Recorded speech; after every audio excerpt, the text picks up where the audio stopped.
जय हिंद दोस्तों, मैं अमर स्वागत करता हूं अपने YouTube चैनल अमर स्टडी मित्र में। तो दोस्तों, आज हम लोग भारत की पंचवर्षीय योजनाओं का अध्ययन करेंगे।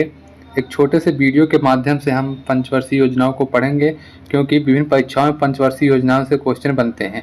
तो जितने भी क्वेश्चन बने हैं आज हम लोग थ्योरी के माध्यम से उसको पढ़ेंगे। आप इस थ्योरी को पढ़ लेंगे तो जो भी परीक्षाएँ होने वाली हैं, जैसे NTPC अंडर ग्रेजुएट लेवल का और ग्रेजुएट लेवल का जो एग्ज़ाम चल रहा है, उसमें भी अगर कोई क्वेश्चन पूछेगा तो आप लोग बना ले जाएंगे। तो आइए बिना देरी करते हुए हम लोग स्टार्ट करेंगे, ठीक है।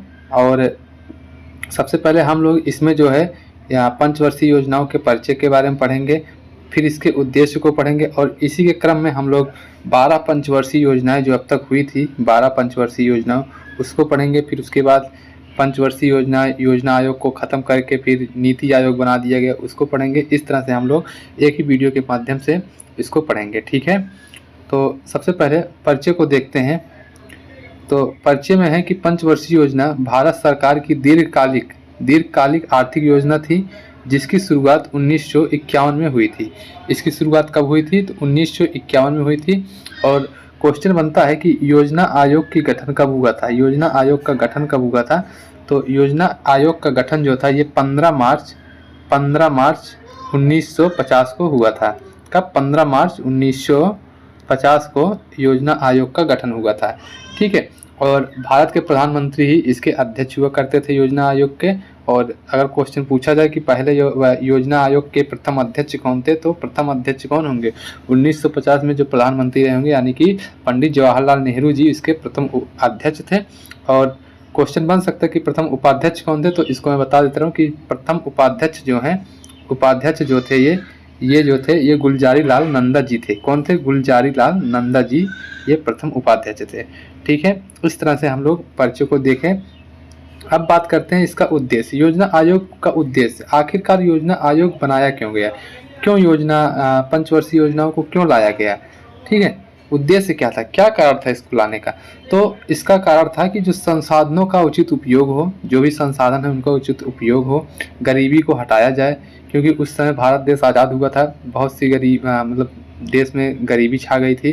तो जैसे होता नहीं है कि कोई देश आज़ाद हो, किसी के हाथ से जब छूटता है तो उसके बाद एक प्रकार से उसको विकास करने में टाइम लगता है। तो इस तरह से गरीबी बहुत ज़्यादा थी, उसको गरीबी को हटाना और आत्मनिर्भर बनना, ये सब जो थे इसके उद्देश्य थे। इस उद्देश्य को ध्यान में रखते हुए योजना आयोग का गठन किया गया और पंचवर्षीय योजनाएं चलाई गई, ठीक है। आइए अब पढ़ेंगे हम लोग पहली पंचवर्षीय योजना, ठीक है।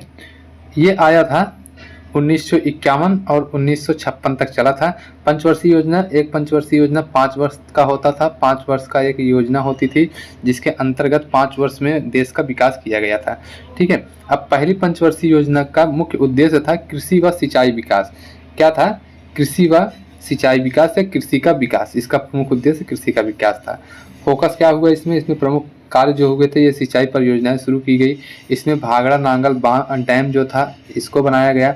सूखा प्रभावित क्षेत्र जो थे उसको मतलब कम किया गया, ऐसे जो भी हैं। और कई सारी जैसे दामोदर नदी घाटी परियोजना, ब्यास परियोजना आदि परियोजनाएं जो है उसको बनाया गया। इसमें GDP का ग्रोथ रेट जो था ये कितना अनुमानित था? 3.6% जो था ये अनुमानित था, ठीक है। ज़्यादातर टाइम पूछता टाइम पीरियड, तो पहली पंचवर्षीय योजना का टाइम पीरियड है 1951 से 1956 तक, ठीक है। कोई दिक्कत नहीं होगा पहली पंचवर्षीय योजना में। दूसरी पंचवर्षीय योजना देखते हैं। दूसरी पंचवर्षीय योजना, इसका टाइम पीरियड है 1956 से 1961 के बाद। लगातार पंचवर्षीय योजनाएं चलती रहीं, देश में विकास होता रहा। उसके बाद दूसरी पंचवर्षीय योजना आती, पहली पंचवर्षीय योजना के बाद, जिसका उद्देश्य था औद्योगिकीकरण इसका उद्देश्य था। और ये जो था ये लनोबिस मॉडल पर ये था, ये पंचवर्षीय योजना। जो पहली पंचवर्षीय योजना था उसमें बताना भूल गया, जो पहली पंचवर्षीय योजना थी वो जो थी वो हेराल्ड डोमर मॉडल की थी। किस मॉडल थे? हेराल्ड डोमर मॉडल वो थी, ठीक है। मॉडल भी पूछ लेता है कभी कभी। तो पहली पंचवर्षीय योजना जो थी वो हेराल्ड डोमर मॉडल पर आधारित थी और दूसरी जो पंचवर्षीय योजना ये महालनोबिस मॉडल पर ये आधारित है। ठीक है, इसमें सबसे ज़्यादा बल औद्योगिक विकास पर किया गया। इसमें इस्पात संयंत्र, भारी उद्योग और भारी उद्योग का विकास हुआ, जिसमें जैसे अनेकों कार्य हुए, जैसे दुर्गापुर, भिलाई, राउरकेला के इस्पात कारखाने स्थापित किए गए और इसका जो था ये मिश्रित अर्थव्यवस्था का आधार जो था यहीं से आया। ठीक है, इस तरह से हम लोगों ने दूसरी पंचवर्षीय योजना को देखा। ठीक, अब हम लोग तीसरी पंचवर्षीय योजना की तरफ चलेंगे। तीसरी पंचवर्षीय योजना की ओर बढ़ेंगे। तीसरी पंचवर्षीय योजना है, इसका टाइम पीरियड है 1961 से 1966। 1961 से 1966। ठीक है, इसका उद्देश्य था आत्मनिर्भरता का। इसका भी उद्देश्य था कि आत्मनिर्भरता और कृषि एवं उद्योग का विकास हो, ये इसका उद्देश्य था।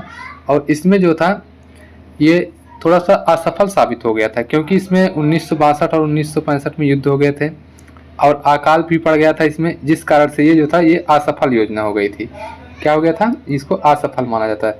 इसमें कुछ कार्य हुए थे, जैसे सोवियत संघ के सहयोग से जो था झारखंड में बोकारो आयरन इस्पात की स्थापना हुई थी। इस तरह से थोड़ा बहुत कार्य हुआ था और इसी में तीसरी पंचवर्षीय योजना में ही क्वेश्चन बनता है कि जो था हरित क्रांति की शुरुआत कब हुई थी। तो हरित क्रांति की शुरुआत जो थी वो तीसरी पंचवर्षीय योजना में हुई थी। कब हुई थी, तीसरी पंचवर्षीय में योजना हुई थी।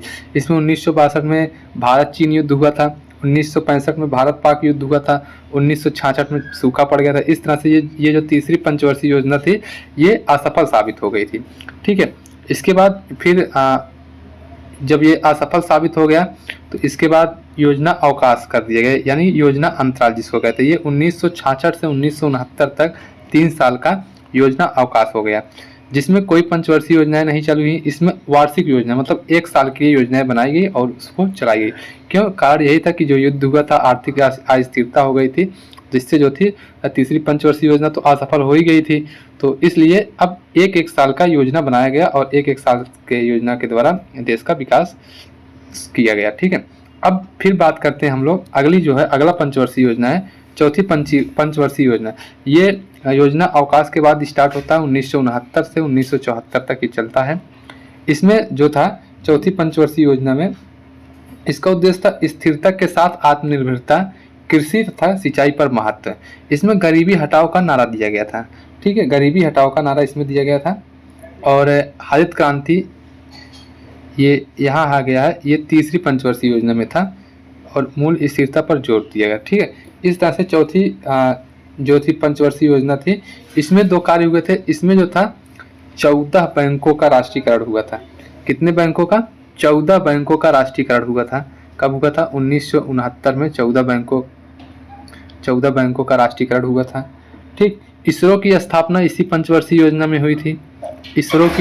इसरो की स्थापना जो थी वो भी इसी पंचवर्षीय योजना में हुई थी।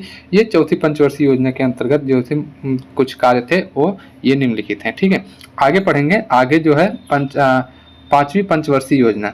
पांचवी पंचवर्षीय योजना ये 1974 से 1979 तक। कब था, इसका टाइम पीरियड था 1974 से 1979 तक। ठीक, इसमें क्या था, इसमें गरीबी उन्मूलन, आत्मनिर्भरता पर बल, यही था इसका नारा था, जो भी था उद्देश्य आत्मनिर्भरता और गरीबी उन्मूलन। इसमें आपातकाल के दौरान ये लागू हुआ। ठीक, इसमें जो था, इसमें पहली बार गरीबी हटाओ का नारा इसमें दिया गया था। गरीबी हटाओ का नारा पहली बार पांचवी पंचवर्षीय योजना में दिया गया था। ठीक है, 1978 में फिर मोरारजी देसाई की सरकार आई। उन्होंने जो था योजना आयोग को, जो पंचवर्षीय योजना थी, इसको जो था इन्होंने बंद कर दिया गया। और फिर इसी के बाद दूसरा जो था पंचवर्षीय योजना, जो दूसरा योजना अवकाश था, वो इसी के बाद दूसरा योजना अवकाश लागू हुआ। ठीक है, अब फिर इसके बाद बात करते हैं छठी पंचवर्षीय योजना से 12वीं पंचवर्षीय योजना तक। ये हम लोग शार्ट में पढ़ेंगे, इसमें ज़्यादा कुछ है नहीं, थोड़ा थोड़ा है, तो थोड़ा थोड़ा हम लोग सिर्फ टाइम पीरियड और उसका उद्देश्य हम लोग पढ़ेंगे। तो छठी पंचवर्षीय योजना में क्या था, इसका टाइम पीरियड था 1980 से 1985 तक। इसमें क्या था, इसमें रोजगार गरीबी उन्मूलन पर इसमें विशेष जो था इसका उद्देश्य था कि गरीबी उन्मूलन और रोजगार में वृद्धि किया जाए। ठीक है, फिर इसमें जो था, इसी में छठी पंचवर्षीय योजना, इसमें नाबार्ड की स्थापना हुई थी। क्या हुआ था, नाबार्ड। नाबार्ड की स्थापना इसमें हुई थी। ठीक है, कब हुई थी? 1982 में नाबार्ड की स्थापना हुई थी, मुंबई में इसका मुख्यालय है नाबार्ड का। तो ये किस में हुई थी? छठी पंचवर्षीय योजना। फिर सातवीं पंचवर्षीय योजना में आएंगे तो इसका टाइम पीरियड है 1985 से 1990 तक। इसमें सामाजिक न्याय और कृषि विकास पर बल दिया गया। सामाजिक न्याय और कृषि विकास पर बल दिया गया, और इसमें जो था गरीबी को पहली बार मापा गया था। फिर बात करते हैं आठवीं पंचवर्षीय योजना। ये 1992 से 1997। कब? 1992 से 1997। यहाँ बीच में देख रहे होंगे टाइम का गैप है, तो यहाँ पर भी योजना अवकाश था। क्या था? योजना अवकाश था। 1990 से 1992 तक योजना अवकाश था। ठीक है, 1990 से 1992 तक योजना अवकाश था। आठवीं योजना आयोग 1992 से 1997, उदारीकरण के बाद पहली योजना थी ये। ठीक, इसमें जो था आठवीं में, इसमें प्रधानमंत्री रोजगार योजना आदि लागू किए गए थे, जो 1993 में। ठीक, नौवीं पंचवर्षीय योजना ये 1997 से 2002 तक। कब? 1997 से 2002 तक था। इसमें सबका विकास, लोकतांत्रिक भागीदारी, ये इसका उद्देश्य था। 10वीं पंचवर्षीय योजना ये 2002 से 2007 तक था। इसमें जो था 8% GDP वृद्धि का लक्ष्य इसमें रखा गया था। इसमें भी गरीबी और बेरोजगारी 10वीं में ही गरीबी और बेरोजगारी को समाप्त करना, अगले 10 वर्षों में प्रति व्यक्ति आय को दोगुना करने का लक्ष्य इसमें रखा गया था 10वीं पंचवर्षीय योजना में। ठीक है, नेक्स्ट देखते हैं ग्रामीण पंचवर्षीय योजना आता है। इसमें ये 2007 से 2012 तक चलता है। इसमें समावेशी विकास की बात की जाती है। तीव्रतम एवं समावेशी विकास जो थी इसमें बात की जाती है 11वीं पंचवर्षीय योजना में। फिर आती है 12वीं पंचवर्षीय योजना में। इसी तरह से हर लगातार पंचवर्षीय योजनाएं आई, जिससे देश का विकास हुआ, देश में काफ़ी आगे गया। इस तरह से फिर 12वीं पंचवर्षीय योजना 2012 से 2017 में आया। इसमें इसका जो था लक्ष्य था, जो उद्देश्य था, यह तीव्र समावेशी और सतत विकास का इसका उद्देश्य था। और 1 जनवरी 2015 को ये जो था योजना आयोग को ख़त्म करके क्या बना दिया गया था? इसको नीति आयोग का गठन कर दिया गया। नीति आयोग का गठन कर दिया गया। योजना आयोग को नीति आयोग का गठन कर दिया गया। कब? 1 जनवरी 2015 को। ठीक है, इसके बाद योजना आयोग का अंत हो गया, नीति आयोग की स्थापना हुई, पंचवर्षीय योजनाएं समाप्त हो गई। अब थिंक टैंक की तरह नीति बनने लगी। ठीक है, इस तरह से योजना आयोग के द्वारा, जो कि अब नीति आयोग के नाम से जाना जाता है, जिसके अध्यक्ष प्रधानमंत्री होते हैं, तो इस तरह से योजना आयोग को हम लोगों ने आज एक वीडियो के माध्यम से समाप्त किया। तो पंचवर्षीय योजनाओं ने भारत की सामाजिक आर्थिक संरचना को मजबूत किया। वर्तमान में नीति आयोग सुझाव और विश्लेषण पर आधारित काम करता है। ठीक है, अगर वीडियो अच्छी लगी हो, मेहनत अच्छा लगा हो, तो वीडियो को लाइक कर दीजिएगा और ज़्यादा से ज़्यादा शेयर कीजिएगा, और चैनल पर नए आए हो तो चैनल को सब्सक्राइब जरूर कीजिएगा। ठीक है, इसी तरह से अगले टॉपिक पर हम लोग अगला वीडियो लेकर आएंगे जल्द ही। तो तब तक के लिए बाय बाय, मिलेंगे अगले वीडियो में। धन्यवाद।